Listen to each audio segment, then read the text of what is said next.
Hello students, welcome to my channel. मैं हूं आपकी प्रज्ञा मैम और आज की वीडियो लेक्चर में हम क्लास 8th हिस्ट्री का chapter 7 civilising the native and educating the nation के बारे में देखेंगे। तो इससे पहले के चैप्टर्स में हमने देखा था कि ब्रिटिशर्स ने कैसे जो है हमारी जो कंट्री है उसके हर एक कैटेगरी के लोग जो है उनकी लाइफ को इफेक्ट किया। जैसे कि उन्होंने राजा वगैरह थे, जो नवाब थे, उनकी लाइफ को इफेक्ट किया।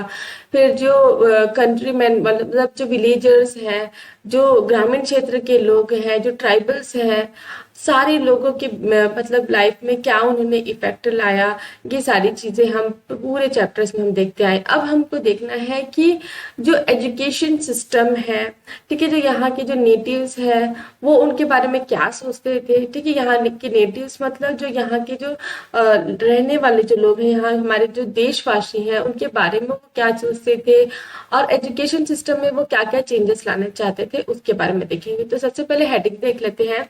तो सिविलाइजिंग मतलब सभ्य बनाना। नेटिव मतलब जो जिस प्रांत में रह रहा है, मतलब उस प्रांत का देशवासी जो है उसको नेटिव कहा जाता है। और एजुकेटिंग मतलब शिक्षित करना। और नेशन जो है राष्ट्र, ठीक है, उस राष्ट्र को। तो यहाँ पे नेटिव कौन हो गए, जो भारत के लोग हैं। और नेशन कौन कौन हो गए, कौन सा नेशन है, जो हमारा कंट्री है, इंडियन नेशन, इंडियन सब कॉन्टिनेंट, उसके बारे में। ठीक है, तो आगे हम चैप्टर स्टार्ट करेंगे। In the early chapters we have seen how British rule affected rajas, nawabs, peasants and tribal. तो इसके पहले के चैप्टर्स में हमने देख चुका है कि ब्रिटिश का जो राज्य था, साम्राज्य था, वो कैसे जो उसमें चेंजेस लाए राजा और नवाब्स के जिंदगी में, पीसेंट्स के जिंदगी में, ट्राइबल्स के जिंदगी में। In this chapter we will try and understand what implication it had for lifes of student. तो इस चैप्टर में हम क्या देखेंगे और क्या समझने की कोशिश करेंगे कि क्या चेंजेस, इम्प्लीकेशन मतलब क्या चेंजेस जो है स्टूडेंट्स जो थे, जिससे है ना, जो स्टूडेंट्स थे उनके लाइफ में क्या चेंजेस ब्रिटिशर्स लाना चाहते थे। For British in India wanted not only territorial conquest and control over revenue. तो ब्रिटिशर्स जो है हमारी कंट्री में क्या सिर्फ और सिर्फ टेरियल कंट्रेस्ट मतलब पूरा जो एरिया है उसको अपने कब्जे में करके रखना नहीं चाहते थे, और जो रेवेन्यू है बस उसी को नहीं कलेक्ट करना चाहते थे। उनको ये भी लगता था, they also felt that cultural mission, they had a cultural mission, they had to civilise the natives, change their custom and values. तो जैसे कि उन्होंने क्या है, सारा जो कंट्री है, हमारी कंट्री में उसमें साम्राज्य फैला लिया और वो रेवेन्यूज वगैरह भी कलेक्ट करते थे। इसके साथ ही साथ जो है ब्रिटिशर्स को ये भी लगा कि उनका एक कल्चरल मिशन भी है, मतलब जो यहाँ के जो लोग हैं उनको क्या करना है, उनको सिविलाइज करना, उनको मतलब रहने का तौर तरीका जो है, उनको ये लगता था कि जो यहाँ जो लोग रहते हैं, ठीक है, इंडियन पीपल जो है उनको कुछ ठीक से आता नहीं है, उनको सभ्यता नहीं आती, सभ्य तरीके से मतलब बात करना नहीं आता, रहना नहीं आता, खाना पीना नहीं आता। ठीक है, तो वो हमारे जो लाइफ में उसको चेंज करना चाहते हैं। हमारे जो कस्टम और वैल्यूज थे, ठीक है, जो हमारी जो रीति रिवाज, नीति, सारी जो चीजें हैं उनको वो चेंज करना चाहते थे। तो ठीक है, जैसे कि फॉर एग्जाम्पल जो है बहुत सारे जो प्रथा है उन्होंने भी चेंज की। जैसे कि हमने लास्ट चैप्टर में देखा था, तो सती प्रथा जो है उसको उन्होंने उसमें उन्होंने चेंजेस लाने की कोशिश की। तो वैसे ही जो एजुकेशन सिस्टम है उसमें ये क्या चेंजेस ला रहे थे उसके बारे में हमको देखना है। तो what changes were to be introduce, how were Indians to be educated. तो भाई क्या क्या चेंजेस है उसको लाने की जरूरत था, और कैसे जो है इंडियंस को वो एजुकेट करेंगे, सिविलाइज बनाएंगे, made into what the British believe were good subjects. तो ये जो पॉइंट है कि जब वो मतलब चेंजेस लाना चाहते थे, जो इंडियंस है उसको एजुकेट और सिविलाइज बनाना चाहते थे, ये जो एक मैटर है वो हमेशा ये सोचने के लिए हमको प्रेरित करता है कि क्या ब्रिटिशर्स एक अच्छे काम के लिए यहाँ पे आए थे, गुड सब्जेक्ट्स थे। तो British could find no simple answer to this questions, they continue to debate for many years. तो ये जो क्वेश्चन है इसमें मतलब बहुत सारे डिबेट चले हैं और कोई सिंपल आंसर्स भी इसके लिए नहीं मिला है। तो यहाँ पे एक मीनिंग देख लेते हैं हम, लिंग्विस्टिक का मतलब होता है someone who knows and study several language. ठीक है, लिंग्विस्टिक ऐसा व्यक्ति होता है जिसको बहुत सारे लैंग्वेजेस का ज्ञान होता है, जो उस लैंग्वेजेस की बारीकियों को जानता है। ठीक है, तो how how the British saw education. तो ब्रिटिश जो है हमारे कंट्री में जो एजुकेशन सिस्टम चल रहा है, एग्जिस्टिंग एजुकेशन सिस्टम चल रहा है, उसके बारे में क्या सोचते थे और जो चेंजेस वो लाना चाहते थे वो क्या थे, उसको हमको देखना है। Let us look at what British thought and did and how some of the ideas of education that we now take for granted evolve in last 200 years। तो देखिए हमको यहाँ पे देखना है कि ब्रिटिशर्स क्या सोचते थे हमारे एजुकेशन सिस्टम के बारे में, ठीक है। और जो हमारा जो आइडिया ऑफ एजुकेशन है, मतलब आज जो हम स्कूल जाते हैं, ठीक है, आप ये बुक जो है पढ़ेंगे, फिर एग्जाम्स लिखेंगे, ठीक है, फिर नेक्स्ट सेशन में जाएंगे, मतलब अगर आप क्लास 8th में हैं तो फिर नेक्स्ट आप क्लास 9th में जाएंगे। तो ये हमारे लिए टेक फॉर ग्रांटेड, मतलब हम इसको बहुत ज्यादा इजी वे में लेते हैं, हम इसको मतलब ज्यादा इंपॉर्टेंस नहीं देते। लेकिन ये जो प्रोसेस है, जो एजुकेशन सिस्टम का हमारा प्रोसेस है, इसको कितने साल लग गए हैं इस तरीके से इवॉल्व होने के लिए, इस तरीके से बनने के लिए? 200 years। So in the process of this inquiry, we will also see how Indians reacted to British idea and how they developed their own views about how Indians were to be educated। तो हमको इसमें देखना है कि Indians जो है, जो Britishers की आइडियाज थी एजुकेशन सिस्टम में, उसमें कैसे रिएक्ट करते थे और कैसे वो डेवलप किए अपने व्यूज इंडियंस के बारे में। ब्रिटिशर्स ने कैसे इंडियंस के बारे में एक व्यू डेवलप करके रखा था कि कैसे उनको एजुकेट करना है। तो द ट्रेडिशन ऑफ ओरिएंटलिज्म, ठीक है। तो ट्रेडिशन मतलब एक प्रथा जो होती है उसको बोलते हैं ट्रेडिशन, और ओरिएंटलिज्म का मतलब होता है जो एक स्टाइल कंसिडर करके रखा है, एक स्टाइल है, कैरेक्टरिस्टिक्स है जो एशिया में रहते हैं, ठीक है। एशिया की बात करेंगे यहाँ ओरिएंटलिज्म में, तो जो एशिया के लोग रहते हैं, जो एशिया में रहने वाले लोग हैं, उनका एक पर्टिकुलर स्टाइल है रहने का, उनका एक कल्चर है, उसको ओरिएंटलिज्म कहा जा रहा है यहाँ पे।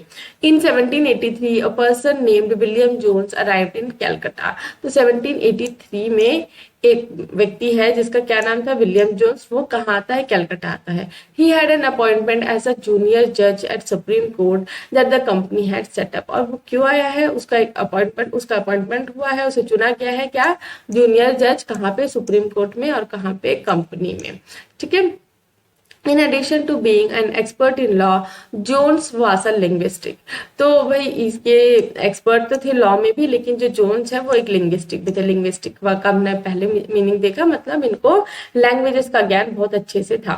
ही हैड स्टडीड, कौन से लैंग्वेजेस इनको पता था, ग्रीक, लैटिन एट ऑक्सफोर्ड, यहाँ पे ऑक्सफोर्ड में पढ़ा था इन्होंने ग्रीक और Latin, and new French and English, और उनको फ्रेंच और इंग्लिश भी पता था। Had picked up Arabic from a friend, और अरेबिक लैंग्वेज उन्होंने अपने किसी दोस्त से पढ़ा था। और he had also learn Persian, और वो पर्शियन भी सीखे थे। तो at Calcutta, he began spending many hours a day with Pandit who taught him the subtleties of Sanskrit language, grammar and poetry.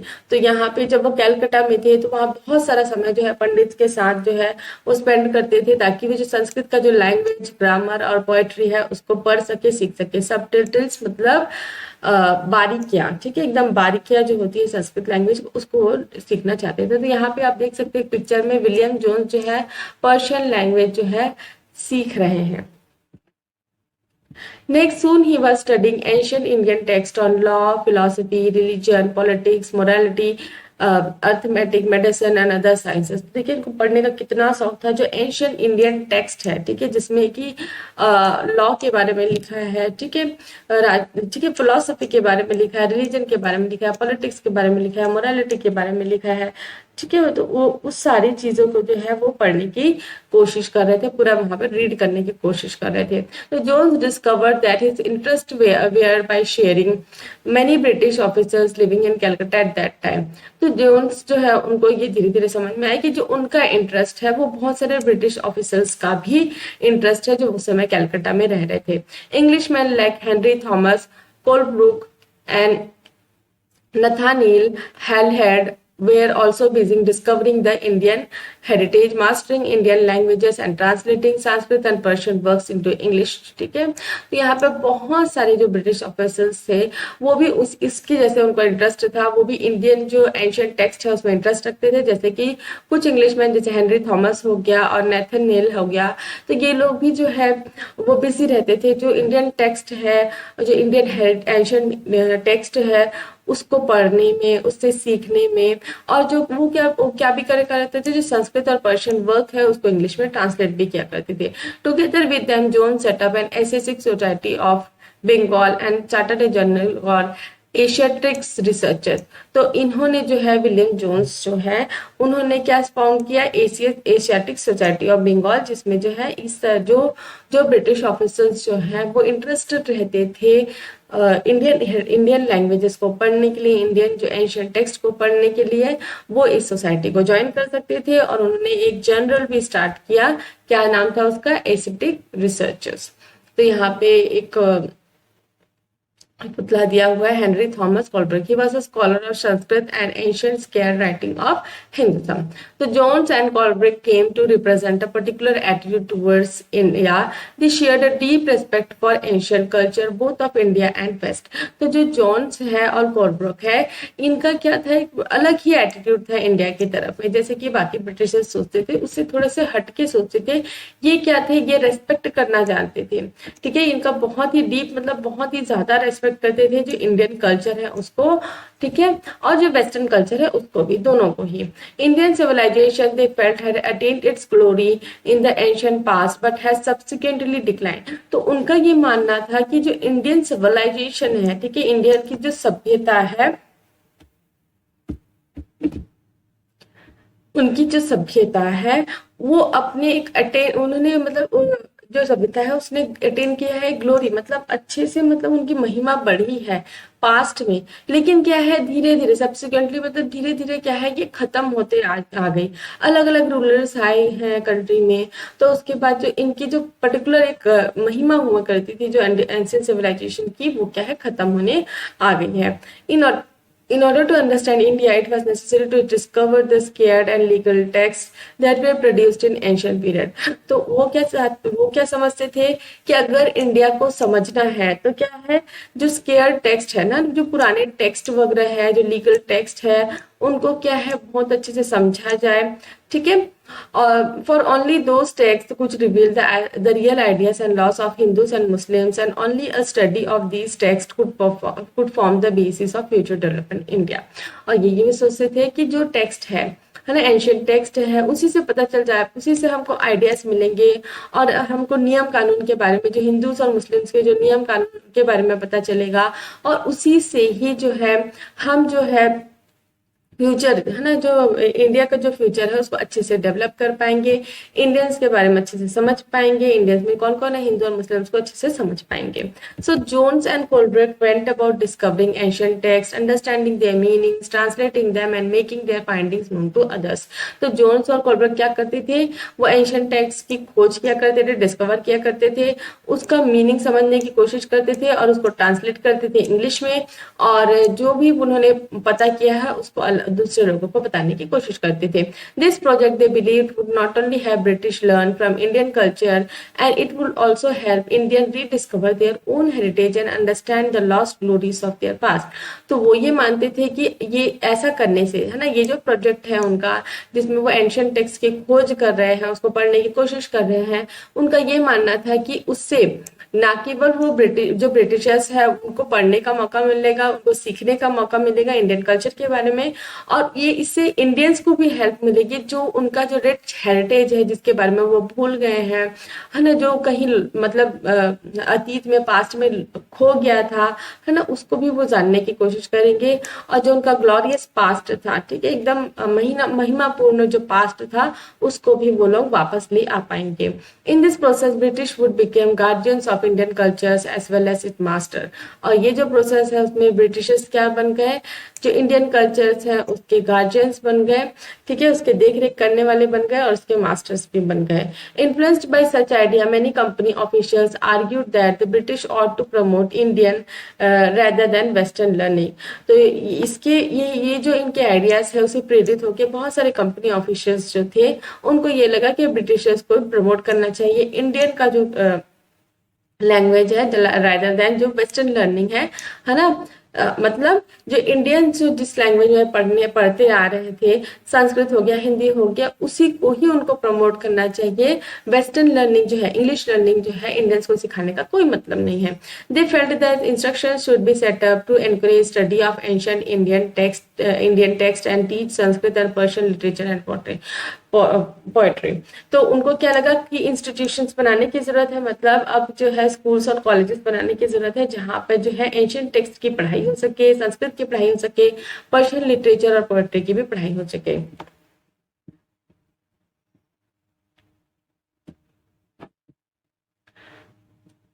The officials also thought that Hindus and Muslims ought to be taught what they were familiar with, what they valued and treasured, not subjects that were alien to them.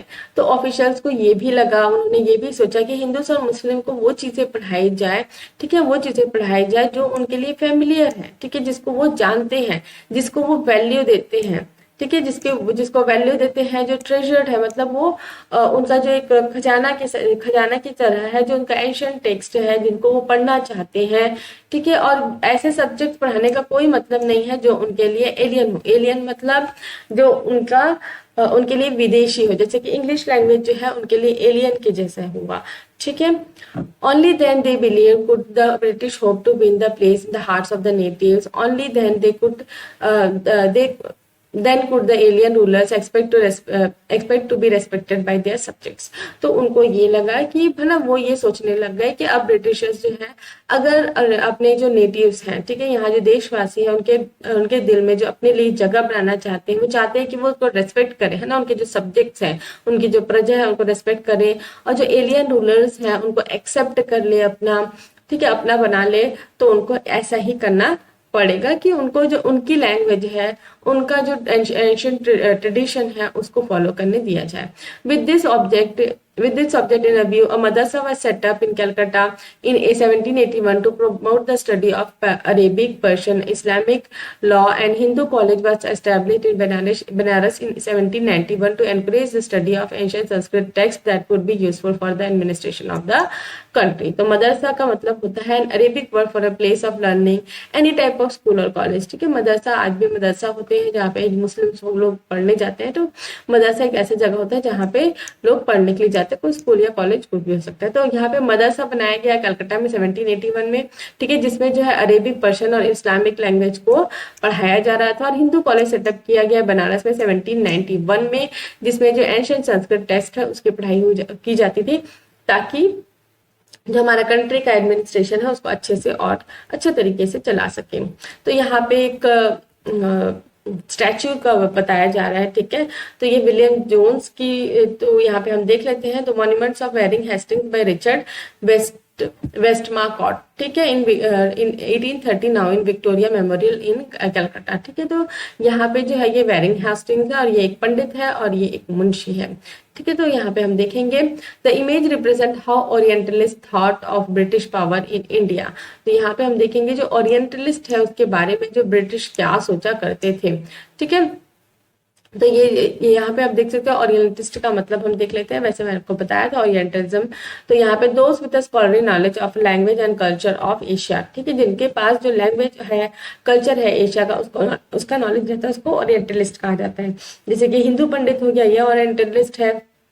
और यहाँ पे जो Islamic वगैरह जो language की पढ़ाई कर रहे हैं उनको ओरिएंटलिस्ट है, ठीक है। तो you will notice that the majestic figure of Hasting an enthusiastic supporter of orientalist is placed between the standing figure of a pandit on one side and a seated munshi on other side. तो मुंशी कौन होता है, ठीक है, munshi person who can read and write and teach Persian language. और vernacular का मतलब होता है term generally used to refer a local language और dialect as a distinct form which what is seen as a standard language in colonial countries like India. British use the term to mark the difference between the local language of everyday use and English, the language of imperial master. तो vernacular का मतलब होता है एक local language, ठीक है, एक local language या फिर उसका जो एक डायलेक्ट है, ठीक है, उसका एक फॉर्म है जो कि अदर लैंग्वेज में एक seen as a standard language है ना, वहां पे एक स्टैंडर्ड लैंग्वेज के फॉर्म में इसको यूज किया जाता है, ठीक है। तो यहाँ पे देखिए ये वहां पे यहाँ पे क्या दिख रहा है, मैजेस्टिक फिगर, मतलब एक बहुत बड़ा फिगर दिखाया गया है, किसको, हेस्टिंग्स को, ठीक है, बहुत बड़ा बड़ा बना बताया गया। ठीक है, ये क्या थे, सपोर्टर्स थे ओरिएंटलिस्ट के। ठीक है, कौन ओरिएंटलिस्ट, पंडित और munshi. Is place between the standing figure of the pandit on one side and seated munshi on the other side. Hastings and other orientalist, जो भी हेस्टिंग थे और अदर ओरिएंटलिस्ट थे, needed Indian scholars to teach them vernacular language. ठीक है, vernacular जो उनका जो पर्टिकुलर लैंग्वेज, जैसे हिंदी लैंग्वेज, ठीक है, यहाँ पे हिंदी लैंग्वेज को बोला जा रहा है, वो चाहते थे कि हिंदी लैंग्वेज को उसको टीच किया जाए। Tell them about the local customs and law and help them translate and interpret ancient text. तो ओरिएंटलिस्ट है ना, उनको ओरिएंटलिस्ट की जरूरत थी, जो इंडियन स्कॉलर्स है ना वो पढ़ा सके, जो वर्निकुलर लैंग्वेज है उनका, जो खुद का लैंग्वेज है उसको, और जो लोकल और कस्टम्स और लॉ है उसको ट्रांसलेट कर सके, इंटरप्रेट कर सके। ठीक है, Hastings took initiative to set up Calcutta Madrasa and believe that ancient customs of the country and oriental learning और to be the basis of British rule in India. तो हेस्टिंग्स ने सेटअप किया, जो कलकत्ता मदरसा के बारे में हमने देखा उसको उन्होंने ही सेटअप किया है।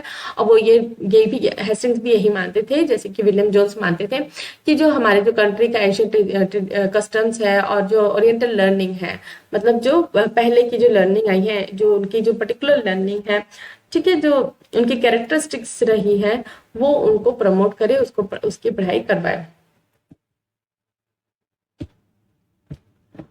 तो यहाँ पे not all officers share this views, many were strong in the criticism of orientalist. सारे जो ऑफिसर्स थे, ठीक है, जैसे कि हमने विलियम जोन्स के बारे में देखा और ना कोलब्रुक के बारे में देखा, जो ये सोचते थे, लेकिन जैसा ये सोचते थे सारे ब्रिटिश ऑफिसर्स ऐसा नहीं सोचते थे। बहुत लोग जो है क्रिटिसाइज करते थे ये जो ओरिएंटलिस्ट है ना, जो यहाँ के जो लोकल जो स्कॉलर्स हैं, जिनको यहाँ के जो एशियन लैंग्वेज और कल्चर के बारे में पता है, उनको वो अपोज करते थे, उनकी आलोचना करते थे। तो grave errors of the east, ठीक है, ग्रेव का मतलब होता है कब्र। ठीक है, जो कब्र के फॉर्म में एक जो एरर बनाया इन्होंने, है ना, एक गलती की, जो ईस्टर्न मतलब है ना, जो ग्रेव एरर्स, ठीक है, जो दफन हो गए हैं, जो एरर्स जो ईस्टर्न कंट्री मतलब हमारे इंडिया को बोल रहे हैं। From the early 19th century many British officers began to criticize the Orientalist vision of learning। तो अर्ली 19th century के आते आते बहुत सारे जो ब्रिटिश ऑफिसर्स हैं वो आलोचना करने लगे ये जो ओरिएंटलिस्ट विजन ऑफ लर्निंग था उसको। They said that knowledge of the east was full of errors and unscientific thought। ठीक है, ये जो है grave errors of the east का मतलब यही है कि एरर जो ईस्टर्न जो कंट्री का जो ट्रेडिशन है, कस्टम है, ये क्या है, पूरा का पूरा गलत है। ठीक है, तो है ना, यहाँ पे जो नॉलेज है ईस्ट का, जो ईस्टर्न कंट्रीज का नॉलेज है, मतलब इंडियन कंट्री का जो नॉलेज है, ये क्या है, पूरा गलत है और एकदम अनसाइंटिफिक थॉट है इसमें, है ना। कोई भी मतलब अनसाइंटिफिक थॉट मतलब बिना सोचे समझे, कोई भी साइंस इससे रिलेटेड नहीं है, कोई भी मतलब तर्क नहीं होता है, इस तरीके का जो थॉट है उनका। Eastern literature was non serious and light hearted, और ये भी बोल रहे हैं कि ईस्टर्न लिटरेचर क्या है, बिल्कुल सीरियस टाइप का नहीं है और एकदम लाइट हार्टेड है, कोई मतलब नहीं, फीका सा है। So they argued that it was wrong on the part of British to spend so much effort in encouraging the study of Arabic and Sanskrit language and literature. तो यहाँ पे जो ब्रिटिशर्स हैं, जो अलग तरीके के ब्रिटिशर्स हैं, वो क्या बोलना चाह रहे हैं कि बिल्कुल गलत है भाई, ब्रिटिशर्स जो है अपना टाइम जो स्पेंड कर रही, इतना एफर्ट लगा रही है अरेबिक और संस्कृत लैंग्वेज और लिटरेचर को पढ़ाने में, ये बिल्कुल गलत है, वेस्ट ऑफ टाइम है। James mill was one of those who attack the orientalist. तो यहाँ पे देखिए अब नया कैरेक्टर आ रहा है, कौन है ये, जेम्स मिल। जेम्स मिल बिल्कुल खिलाफ थे, ये जो ओरिएंटलिस्ट थे उनके खिलाफ थे। The British effort he declared should not be to teach what the natives wanted और what they respected in order to please them and win a place in the heart। तो ब्रिटिश ये क्या बोलते हैं कि ब्रिटिश का effort जो है ना, वो ये डिक्लेयर करना चाह रहे थे कि ब्रिटिश जो एफर्ट लगा रही है कि जो नेटिव्स चाहते हैं उनको पढ़ाए, है ना, जो नेटिव्स चाहते हैं उसको रेस्पेक्ट करे ताकि वो उनकी रिस्पेक्ट करे, ठीक है, और उनके दिन में जगह बनाए, ये बिल्कुल गलत है। द एम ऑफ एजुकेशन और to teach what was useful and practical. और ये बोलना चाहते हैं जेम्स मिल कि जो एजुकेशन का एम क्या होता है, उनको ये चीजें सिखाएं जो अच्छी है, यूजफुल है, प्रैक्टिकल है, ठीक है। और उनके हिसाब से क्या था, जो इंडियन का जो लैंग्वेज है, उनका जो ट्रेडिशन कल्चर है, वो क्या है, यूजलेस है। So Indian should be made familiar with scientific and technical advances that the West had made, rather than with the poetry and scared literature of the Orient। तो ये बोलना चाहते थे कि इंडियंस को जो है एडवांस टेक्नोलॉजी पढ़ाने की जरूरत है, साइंटिफिक टेक्नोलॉजी पढ़ाने की जरूरत है ना, जहाँ जो वेस्टर्न कल्चर को पता है, जो वेस्ट में जो साइंटिफिक इन्वेंशन हो रहे हैं, जो टेक्निकल एडवांसेस हो रहे हैं, उस चीजों को पढ़ाया जाए कि ना कि ये जो पोएट्री है और जो लिटरेचर वगैरह है वो। By the 1830 the attack of the Orientalists became sharper। और 1830 के आगे आते आते जो ओरिएंटलिस्ट पे अटैक होता था, ठीक है, मतलब जो गलत ठहराने की जो प्रक्रिया है वो ज्यादा बढ़ने लगी, शार्पर होने लगे। One of the most outspoken and influential of such critics of that time was Thomas Babington Macaulay Macaulay. तो यहाँ पे सबसे ज्यादा मतलब जिन्होंने मतलब यहाँ पे प्रेरित किया लोगों की कि ये जो है गलत है ना, ये जो ओरिएंटलिस्ट वाला जो स्टडी है वो गलत है, तो उसमें से एक सबसे बड़े जो आलोचनाकार थे वो क्या थे, थॉमस बेंगिंटन मैकलॉय। तो he saw India as an uncivilised country that need to be civilised. तो वो उनके नजर में क्या था, इंडिया क्या थी, बहुत ही अनसिविलाइज कंट्री थी, है ना, बिल्कुल अब सभ्य कंट्री थी और उनको सभ्य करने की जरूरत थी। No branch of eastern knowledge according to him should be compare to what England has produce. और वो ये बोलना चाहते थे कि कोई भी जो ब्रांच है जो ईस्टर्न नॉलेज का है, ठीक है, जैसे कि मदरसा वगैरह हो गया, उसको बिल्कुल भी कंपेयर नहीं किया जा सकता जो इंग्लैंड है ना, इंग्लैंड का जो टीचिंग का प्रोसेस है उससे। Who could deny declare Macaulay that a single shelf of a good European library was worth the whole native literature of India and Arabia। तो ये यहाँ बोलना चाह रहे हैं कि मतलब कौन ये मतलब गलत ठहरा सकता है, मतलब मैकलॉय के हिसाब से कौन ये गलत ठहरा सकता है कि एक सिंगल शेल्फ जो है यूरोपियन लाइब्रेरी की वो मतलब कितनी मतलब उसकी वैल्यू कितनी ज्यादा है। तो अगर हम कंपेयर करें पूरा जो उनका जो लिटरेचर है इंडिया का और अरेबिया का। He urged that a British government in India stop wasting public money in promoting Oriental learning for what it was of no practical use। तो ये भी अर्ज किया उन्होंने, ये भी मतलब लोगों को समझाने की कोशिश की, ब्रिटिश गवर्नमेंट को समझाने की कोशिश की कि भाई इंडिया में ब्रिटिश गवर्नमेंट को इंडिया में अपना जो पैसा है उसको वेस्ट करना बंद कर देना चाहिए, जो ओरिएंटल लर्निंग में वो प्रमोट करने के लिए कर रही है उसे। With great energy and passion Macaulay emphasised the need to teach English language. तो भाई बहुत ही एनर्जी और पैशन के साथ उन्होंने क्या किया, मैकलॉय ने एकदम मतलब प्रेरित किया लोगों को, एकदम मतलब इस चीज में फोकस किया कि इंग्लिश लैंग्वेज को ही पढ़ाना चाहिए। He felt that knowledge of English should allow Indians to read some of the finest literature the world has produced।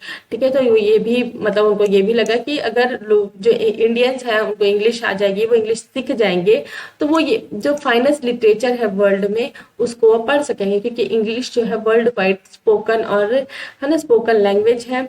तो it would make them aware of the development of the western science and philosophy. और जो है उनको इस बारे में भी पता चल जाएगा, ठीक है, वो अवेयर हो जाएंगे जो वेस्टर्न साइंस और फिलोसफी है उसके बारे में। The teaching of English could thus be a way to civilise people changing their taste values and culture. तो उनके हिसाब से जो अगर लोग जो है यहाँ पे टीचिंग है ना इंग्लिश में अगर पढ़ाना चालू कर दें तो यहाँ के लोग क्या है यहाँ पे सिविलाइज हो जाएंगे, उनका जो टेस्ट है, ठीक है, उनका जो रहने का तरीका है, उनका काम करने का तरीका है वो चेंज हो जाएगा। ठीक है, यहाँ पे खाने पीने के टेस्ट की बात नहीं कर रहे हैं, जो रहने का तरीका है वो चेंज हो जाएगा और उनके जो वैल्यूज ऑफ कल्चर है उसमें भी काफी सारे चेंजेस आ जाएंगे। तो following Macaulay's minute the English education act of 1835 was introduce. तो जो मैकलॉय के जो मिनट्स है मतलब जो उनके जो पॉइंट्स है ना, मैकलॉय's मिनट्स मतलब उनके जो पॉइंट्स है जो उन्होंने पॉइंट्स दिए कि अगर इंग्लिश जो इंडियंस है उनको इंग्लिश के बारे में पता चल जाएगा तो लिटरेचर जो फाइनेस्ट लिटरेचर उसको पढ़ सकेंगे, जो एडवांसेस है टेक्नोलॉजी में उसको जान सकेंगे। तो इसलिए जो है ये English education act of 1835 introduce किया गया। The decision was to make English the medium of instruction for higher education and to stop the promotion of oriental institution like Calcutta Madrasa and Bengal Sanskrit college.